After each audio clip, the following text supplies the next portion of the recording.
कटक जिला सालेपुर महानदी चित्रोत्पला दीपांचल गोपीनाथपुर मां तारिणी पीठरे विश्वदेव समाज ओडिशा शाखा आनुकूल्य पंचमहायज्ञ अनुष्ठित हेउछि। एही धार्मिक और आध्यात्मिक कार्यक्रम निराकार परम ब्रह्म अदृश्य शक्ति सानिध्य लाभ उद्देश्य पंचमहायज्ञर आयोजन करा जायछि।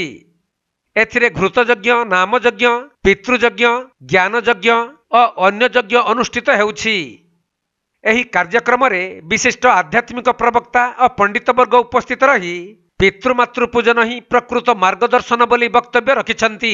आ देवी सर्वभूतेषु मातृरूपेण संस्थिता नमस्तस्यै नमस्तस्यै नमस्तस्यै नमो नमः। मो ना हूँ इंजीनियर श्री सन्यासी जी, घर हूँ कटक। आज भारत वर्षर एक सम्भ्रांत अनुष्ठान विश्वदेव समाजर ओडिशा शाखा आनुकूल्य आज एठारे गोपीनाथपुर ग्राम ये गोपीनाथपुर गाँ हूँ एक संस्कृति मंडित गाँ। ये गाँव में आज एक पंच महायज्ञ कार्यक्रम अनुष्ठित होउछंती। जदि यज्ञ शब्द को आम व्युत्पत्ति करवा, यज्ञ शब्दर अर्थ होची प्रत्येक द्रव्यर यथायथ उपयोग करवा। एवं ये पंच महायज्ञर प्रथम यज्ञ भाव में आमर अच्छी अर्ण महायज्ञ बा अर्ण यज्ञ। अर्ण यज्ञ कहले कौन ना आपण मैंने देखिए आपण परिवार अन्य लोक सेवन खाद्य सेवन करुवे, अनेक गुड़े खाद्य को तले पकई दे ना, सेमती आम करवा ना। ये वार्ताटा आम समाज को दवापाई आम समाजर ये हूँ गोटे प्रमुख लक्ष्य। एवं द्वितीय यज्ञ हूँ घृत यज्ञ। आज आपण मैंने देखु परिवेश किभली भाव में खराब हो जाऊँगी। आम विज्ञान कहूँ जदि 1 ग्राम बा 10 ग्राम घृत जदि आहुति दि जाए होमरे यज्ञ अग्नि, आप देखिए एक विराट यज्ञ कार्यक्रम भी हो, सेठुरु 2 ट्रिलियन ऑक्सीजन आटम बा ऑक्सीजन परमाणु वायुमंडल को जाए। तेणु वायुमंडल को जो विषाक्त वायुमंडल अच्छी ताकू शुद्ध करने जदि सर्वोत्कृष्ट वैज्ञानिक पद्धति कौन थाए तेबे ताहा होची घृत यज्ञ। से कार्यक्रम आमर एठारे अनुष्ठित होउछंती। एवं तृतीय यज्ञ होला पितृमातृ यज्ञ। आज तो जेते अनाथाश्रम अच्छी ताठू बलिगलाणी वृद्धाश्रम। पुओटीए झीओटीए जो बाहर चाकरी कर माँ बापा अवस्था कहले न सरे, तांको अवस्था बारंडा दिकड़ा है।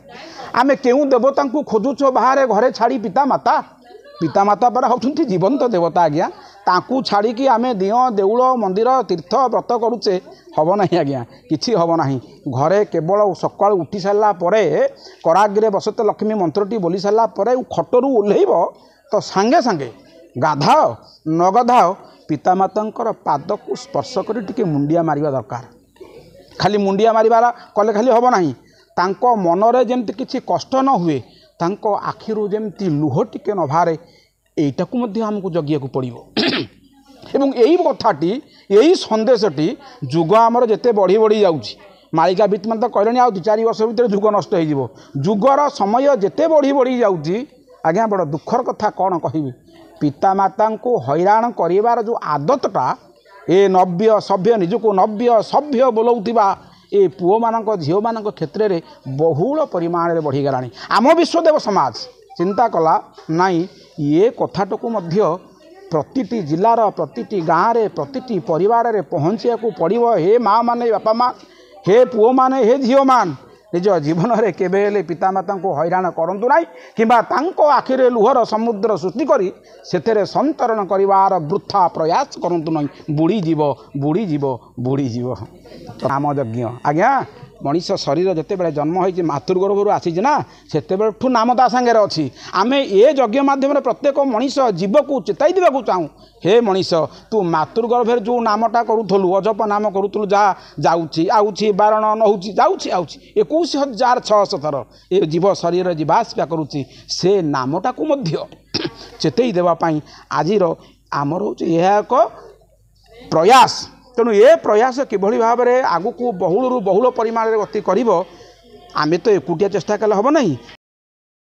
कटक जिला सालेपुर अक्षय कुमार दास रिपोर्ट के लाइव।